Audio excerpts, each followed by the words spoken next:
La pobreza infantil es una de las prioridades para el actual gobierno, según lo han manifestado varias autoridades a lo largo de estos meses.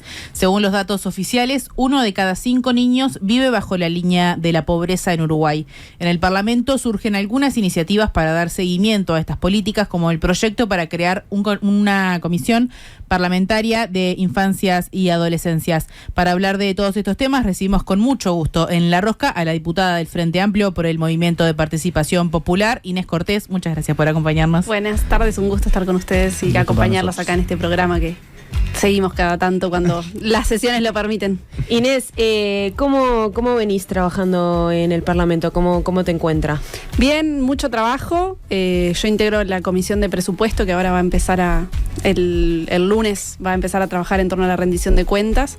Además, estoy presidiendo la Comisión de Población y Desarrollo en Diputados y además estamos trabajando por primera vez con una comisión especial que se creó integrada entre senadores y diputados sobre infancias y adolescencias, así que con mucho trabajo y muy entusiasmados por poder generar los cambios que consideramos importantes para la sociedad uruguaya. ¿Y qué temas están abordando en el espacio ese? Bueno, ahora estamos justo que vi que estaban con el tema de las infancias como un tema central. En la Comisión de Población y Desarrollo estamos abordando un proyecto, en realidad que se desarchivó de la legislatura pasada, que es generar un Día Nacional de los Derechos de las Infancias y Adolescencias el 20 de noviembre. Y ahora justo la semana que viene vamos a recibir a la plataforma Infancias y Adolescencias que nos van a informar sobre el proyecto porque fue a propuesta de ellos que se presentó en su momento, y además vamos a recibir un grupo de niños y niñas que quieren ser recibidos por el Parlamento y que vienen trabajando en torno a los derechos y bueno, nos parece como bastante interesante y novedoso y con mucha expectativa de ver qué nos van a plantear, pero tenemos como la idea de que el Parlamento no solo legisle sobre las infancias y adolescencias desde lo que creemos los legisladores o las organizaciones que trabajan con las infancias, sino darles voz a las infancias y adolescencias, y en ese sentido es que vamos a tratar de avanzar. Incluso es como un sueño, y lo hemos charlado con Sebastián Valdomir, que es el presidente de Cámara, que cuando se vaya a votar en Cámara se pueda votar simbólicamente por los gurises y gurisas y que puedan opinar sobre sus derechos, porque es importante también escucharles. ¿Van a recibir un grupo de niños y niñas de verdad que van a plantear cosas sobre sus derechos? Sí. ¿Cuántos años tienen? Y bueno, creo que van entre los 8, son niños, obviamente no de primera infancia. Sí. Entre los 8 y los 12, 13 años. Hermoso. Es re interesante. Sí. Interesante. ¿Y sabés más o menos de qué les van a plantear y demás? Bueno, no tengo mucha idea. La propuesta fue de la plataforma, que vienen trabajando con ellos hace un tiempo. Estuvieron en el congreso, en el primer congreso de infancias y adolescencias que se hizo en noviembre del año pasado, y de hecho tuvieron una mesa, moderaban las mesas, generaban preguntas a los que integraban las mesas, y como que vienen como muy interesados en trabajar en esos temas, claro. O sea, ya vienen con un abordaje y un trabajo acumulado, y me parece que va a estar muy bueno. Inés, la senadora Blanca Rodríguez presentó la semana pasada a la bancada del Frente Amplio el proyecto para crear un comisionado parlamentario de infancias y adolescencias. ¿Cómo recibieron ustedes esta noticia y qué se va a trabajar? ¿Cuál es la tarea de los y las diputadas en este comisionado? Bien, bueno, este es un tema que también se viene planteando ya hace un tiempo. Cuando se trató el proyecto de tenencia compartida, o mal llamado tenencia compartida, en la legislatura pasada, fueron las defensoras y los defensores públicos que nos plantearon el problema que tenían a la hora de defender, a los gurises en determinados juicios, sobre todo cuando eran juicios contra INAU, por ejemplo, que no había una defensoría para los niños y adolescentes, y el órgano rector de los derechos que debería protegerlos a veces iba en contra de sus derechos, claro. Y había como un vacío legal ahí, y ellos como defensores públicos estaban como bastante atados de pies y de manos, y nos plantearon como la necesidad de generar un ámbito para proteger esos derechos y poder generar algunos planteos que, con las instituciones actuales no estaba siendo posible. Eso, quedó ahí. Yo trabajo mucho con Blanca y esto lo veníamos charlando hace unos meses. A ella le encantó la idea, se lo puso al hombro, presentó el proyecto, y en realidad estamos como muy afines a generar ese ámbito. Obviamente en diálogo con la presidenta de la Asamblea General, que en definitiva es la que tiene los recursos como para ponerlo en marcha, porque sería en la órbita del Parlamento que se crea, como es el comisionado parlamentario de cárceles, que lo que hace es hacer como un seguimiento y un control desde un organismo aparte a lo que ya existe, y la idea es que pueda generar insumos para controlar las situaciones de abuso de derechos y situaciones complejas que sabemos que se viven en INAU, INISA y demás, y además generar como insumos para poder avanzar y poner las prioridades y el acento donde hay que ponerlo en las infancias y adolescencias, que sabemos que están muy, muy atrás.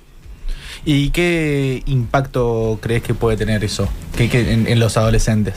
Y bueno, si se puede aprobar, obviamente, ¿no?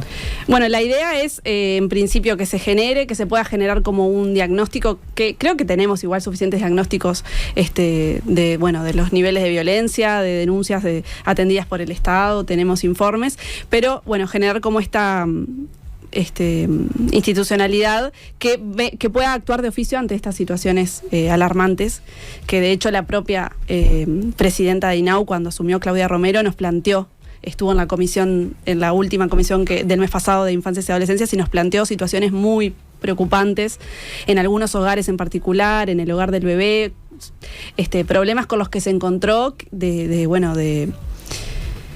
realmente vulneración de derechos que estaban sin resolverse, expedientes atrasados desde el 2022. Claro. Y realmente con Blanca me dijo, esto lo dijo ahí en la comisión, esto nos reafirma la idea de la necesidad de generar un comisionado, porque la presidenta sola no puede afrontar determinadas batallas internas en la institución, y un poco sería por ahí la idea de la creación de esta nueva institucionalidad. Hablaste de diagnóstico recién y nos diste un panorama un poco más como generalizado o con algunos casos más específicos, pero ¿cómo está la niñez en Uruguay el día de hoy, sobre todo en los sectores más vulnerables? Bueno, tenemos el dato, hubo un cambio en la forma en que se mide la pobreza, eso no es algo novedoso, pero sí lo que es novedoso es que nos confirma lo que veíamos en la campaña electoral, es que la situación de pobreza es más grave de la que los números daban, y en realidad tenemos a nivel general un 17% de personas pobres, pero cuando vamos a niños, niñas y adolescentes es casi el doble, es un 30% de niños y niñas en situaciones de pobreza. Además, si vemos la infantilización de la pobreza, del total de pobres en Uruguay, el 44% son niños, niñas y adolescentes. Obviamente hablar de niños pobres es hablar de hogares pobres, y esto es algo que de mujeres pobres.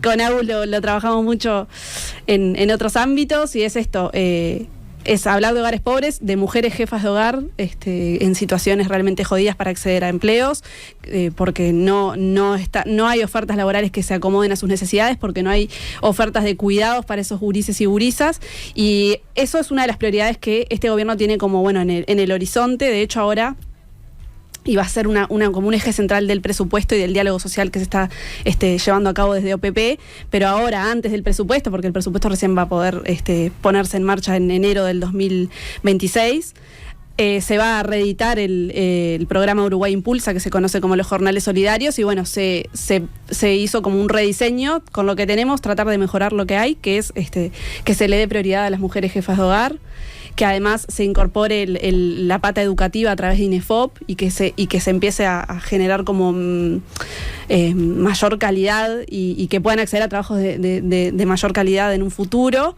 y además que dejen de ser 15 jornales en el mes y que sean 20 jornales en el mes, lo cual implica que estén todo el mes trabajando y que tengan acceso a un empleo, a un salario un poco más digno. Y eso como algunas de las cuestiones.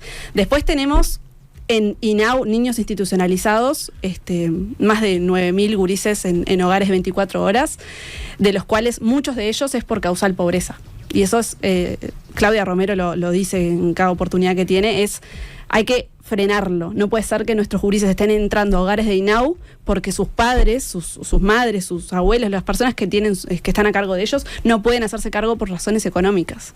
Porque sabemos que el daño a esas infancias y adolescencias de institucionalizarse es enorme, Y debería ser el último de los recursos frente a una situación de vulneración de derechos. Ahí claro. Sí, pero no porque la familia no puede afrontar los gastos que implica el cuidado de esos gurises. Claro. Entonces, eso es como una situación bastante alarmante y que tenemos que abordar, y que el INAU obviamente los recibe, cuando ya lo recibe ya es tarde, y que es importante atacarlo desde antes con esto, justamente, en pensar en empleos para estas mujeres, pensar en cuidados, pensar en ofertas educativas de tiempo extendido, pensar en contraturnos, en otro tipo de ofertas que no sean solo la escuela clásica como la conocemos, en más de juego, de otros tipos de cuidados y de relacionamiento, que también los saque de estos círculos de violencia en los que están inmersos, con una violencia comunitaria altísima, con niños baleados y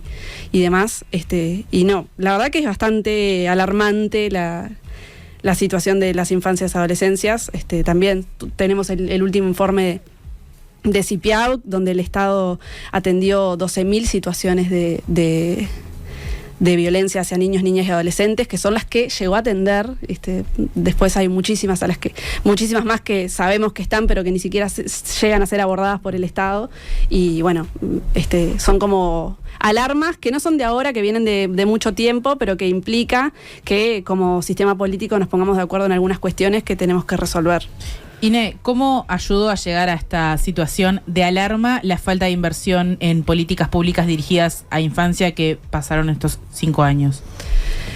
Y bueno, hubo un deterioro bastante importante de la calidad de vida de los uruguayos y las uruguayas, sobre todo de los estratos más bajos, que recayó obviamente en los niños y niñas, y una desatención.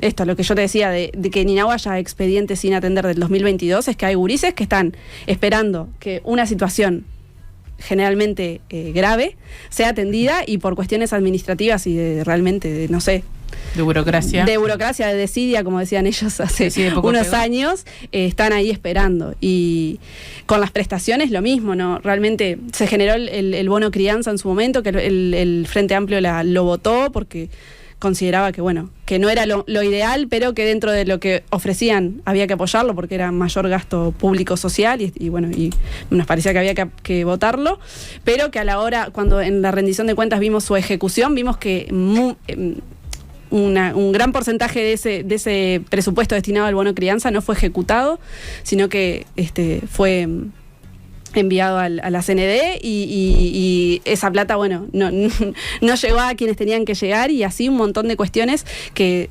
requieren revisar un montón de cosas, que lo vamos a terminar de cerrar ahora con la rendición de cuentas, para ver dónde está esa plata, y empezar a pensar un diseño diferente para lo que viene. Y ahí el diálogo social es muy importante. De hecho, una de las principales críticas que hacíamos como Frente Amplio cuando se generó la reforma de la seguridad social es que dejaba fuera la seguridad social es de toda la vida, no es solo cuando te jubilás, es desde que nacés hasta que te morís. Y discutir una reforma de la seguridad social dejando afuera a una población tan importante y que está en situaciones tan malas en nuestro país como las infancias y las adolescencias, nos parecía como algo a atender, y es, creo que, de las prioridades que va a tener este nuevo diálogo por la seguridad social. ¿Y en el interior del país cómo es la situación de las infancias? ¿Es peor que Montevideo? ¿Es igual? No, en realidad lo que este nuevo dato de pobreza lo que señala es que esta brecha entre pobreza de menores de 6 años y población en general es constante en todo el territorio nacional. También la línea de pobreza no es la misma para Montevideo que para el interior por el índice de precio del consumo.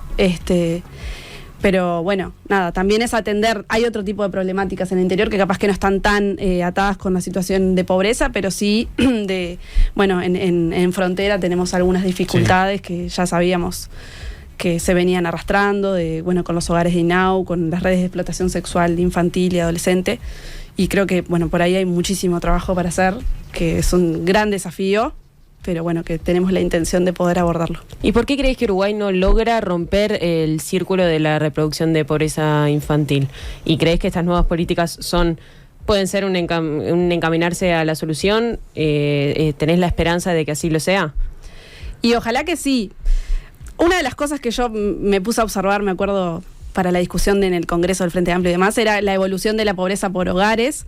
Lo que hoy decía Aus, los hogares de jefatura femenina tienen casi el doble o sea, incide la pobreza casi el doble que en los hogares de jefatura masculina, y esa brecha se mantuvo incluso en los años de reducción de pobreza a nivel general que durante los gobiernos del Frente Amplio.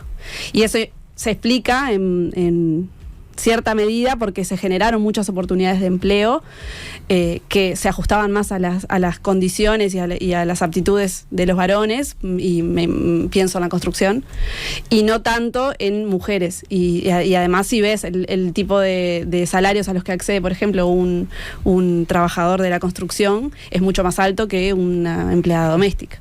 Entonces, creo que va mucho en el diseño de la política pública. Si vos no pensás en una política que esté diseñada para esas mujeres, que además prevea un lugar donde esas mujeres puedan llevar a sus hijos mientras están cuidando, mientras están trabajando, claramente no van a acceder a ese empleo. Es esto, los hogares pobres en nuestro país, que son liderados por mujeres, cuando vos les preguntás a esas mujeres cuánto dedican a tareas de cuidados, declaran en su mayoría más de 40 horas semanales. Entonces, ¿en qué momento te queda para el trabajo? Claro. No podemos dejar de preguntarte por otros temas, más allá de que hoy íbamos a centrarnos en infancia. En este momento está sesionando la Cámara de Diputados, hablando acerca de la caja de profesionales universitarios. La Comisión en Diputados ya aprobó el proyecto, pero ¿qué se espera de la jornada de hoy? Bueno, estamos en una discusión muy compleja porque implica...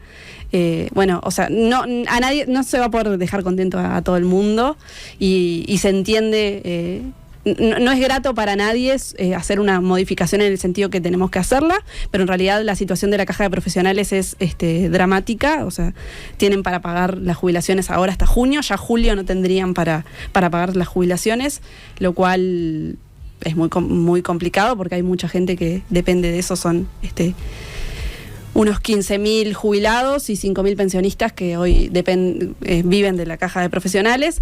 Y bueno, la propuesta del Poder Ejecutivo para abordar esta situación era que se haga un aporte de rentas generales, que es el aporte que haría el gobierno central, el Estado.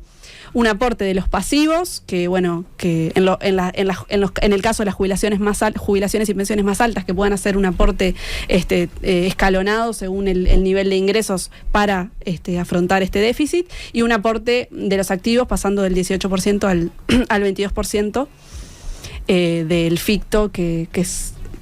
Porque además la caja de profesionales aportan por un salario ficto, no es lo que factura efectivamente cada profesional. Bueno, se aumentaban las franjas de esos fictos, y lo que salió en comisión es que en realidad el Frente Amplio lo vota así tal cual, pero se requieren mayorías especiales, además de que nos faltan 2 votos para la mayoría simple.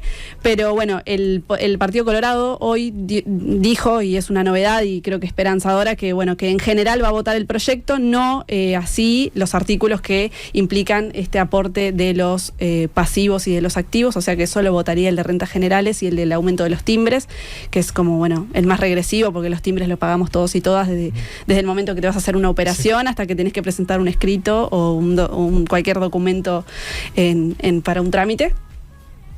Y bueno, y la idea es que en el Senado se pueda volver a discutir y pasar un poco la pelota al Senado, con el compromiso de algunos senadores de la oposición, como Pedro Bordaberry, de abordar y de darle otro tratamiento a este tema. No hay mucho tiempo porque efectivamente el reloj nos corre, pero bueno, de ser así, de que se logren estos acuerdos en el Senado, va a volver a diputados, y como tercera cámara podemos decir sí o no, y ahí va a caer en las espaldas de estos legisladores si dejan que la caja...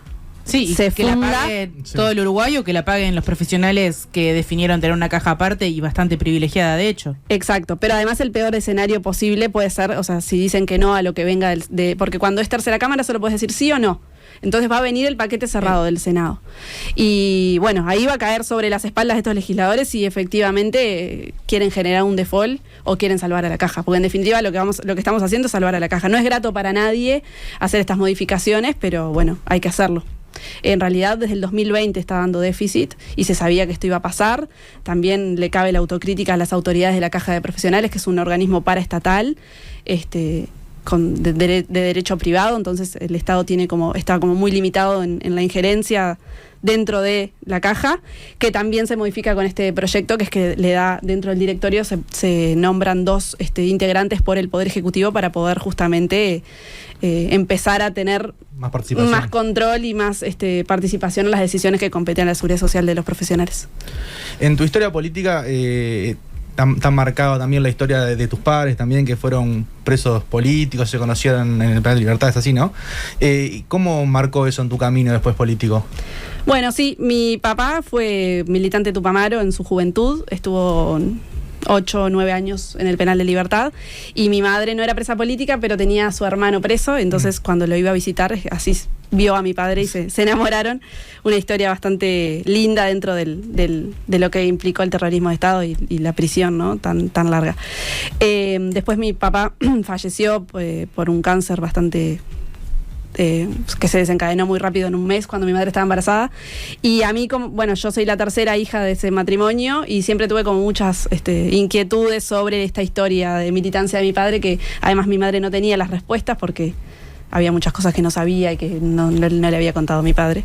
Y ahí es que cuando cuando empecé facultad, Ciencias Sociales, empecé a militar en la FEU y se me acercaron algunos compañeros del MPP y al toque ya está ahí.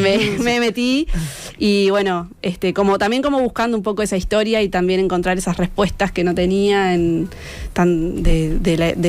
la vida de mi padre, y como para acercarme un poco a esa historia que me habían contado de chiquita, y cuando quise acordar estaba totalmente metida. En el baile. Sí, todo el baile. Justamente el MPP hizo una renovación generacional muy grande, de la que el Pepe también fue parte. ¿Cómo ves el futuro del MPP? Bueno, realmente es una renovación enorme la que vemos, tanto en la Cámara de Diputados, en el Senado también son compañeros muy jóvenes y que la verdad que sorprenden en su desempeño para bien. En el Poder Ejecutivo tenemos al Pacha, que es secretario de Presidencia y es súper joven para la política uruguaya y para la vida uruguaya en general.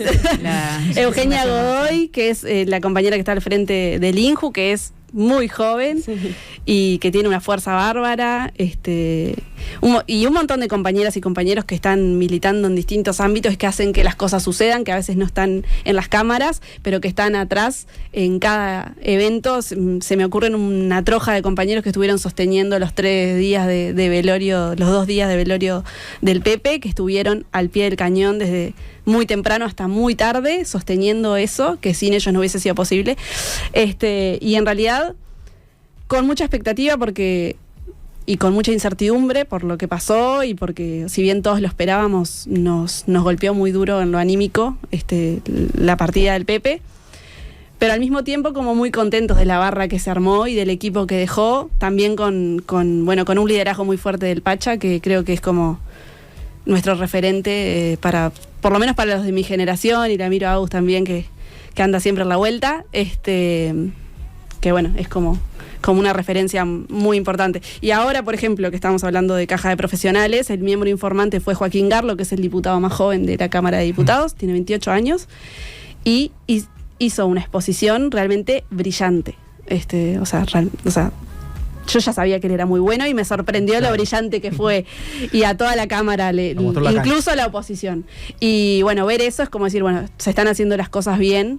Podremos fallar en un montón de cosas, pero ganas y compromiso y estudio le metemos, así que creo que sabremos cumplir, como decía. Bueno, Ine, tenemos para proponerte un juego antes de que termine esta entrevista. La idea es que nosotros te hagamos elegir entre 2 cosas, o te nombremos una situación y vos respondas lo más rápido que puedas, sin pensarla mucho. Voy a correr la pantalla para que no puedas ver el documento. Empiezo. 3 cosas que te llevarías a una isla desierta. Comida rica, dulce, protector solar para no morir de cáncer de piel y abrigo. ¿Un sueño? Y ser lo más feliz que se pueda y lo más fiel a mis principios. ¿Libro favorito? Come Tierra. ¿Un miedo? Te hago una lista y no paro. Y al sufrimiento. ¿Cerveza o vino? Cerveza. El laburo de tus sueños. Bueno, lo que estoy haciendo ahora es como... Creo que lo soñé bastante en algún momento. ¿Trump o Milei? Trump. ¿Película favorita? Ah, me mataste.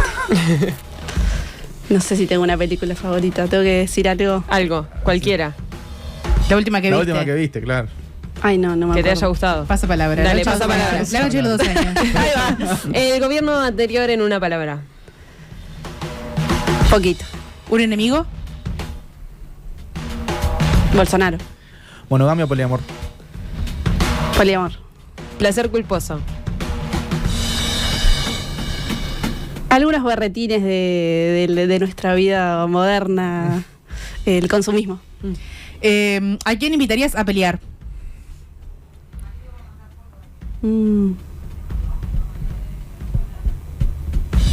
A Inés Moncillo. ¿Diseñar políticas de infancia con Martín Lema o con Audala? Con Abdala. Persona uruguaya favorita. Pepe Mujica. ¿Rosca dulce o rosca salada? Dulce. Muy bien, este fue el paso de Inés Cortés. Muchas gracias por haber venido y esperamos que sea el primero de varios encuentros acá en La Rosca. Muchas gracias por estar acá, por Inés, invitarme. Es un antes placer. de irte, te tenemos que pedir que elijas una canción con la que nos vayamos a la tanda. Muy bien. Voy a elegir Todo sigue igual de Barbie Recanati. Bien, entonces escuchando Todo es igual, nosotros nos vamos a la tanda. Muchas gracias, Inés, por Gracias. estar Muchas con gracias. nosotros. Un placer. Un placer. Ya volvemos.